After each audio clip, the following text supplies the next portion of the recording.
15.500 деца кои се надвор од училишните клупи. Првата детска амбасада Медјаши од денеска започнува акција за вклучување на сите деца во задолжителниот процес на образование, како дел од кампањата која од 2001 година се одржува на меѓународно ниво. Темата на акцијата за оваа година е образование на жени и девојчиња, а во 100 земји низ светот ќе се здружат политичари, активисти и граѓани кои ќе ги слушнат приказните на жените и девојчињата за улогата на образованието во нивниот живот.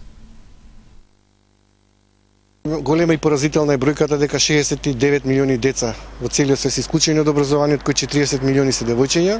Во Македонија состојбата е исто алармантна, 200.000 луѓе немаат завршено основно образование, а 18.500 деца се исклучени од основното образование кој е задолжително.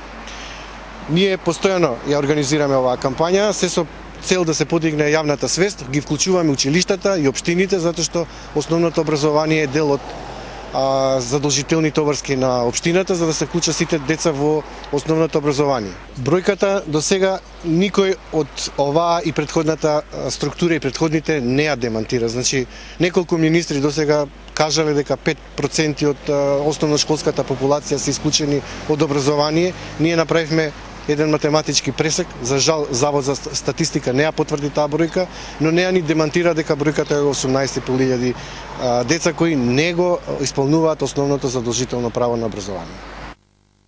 И покрај најавите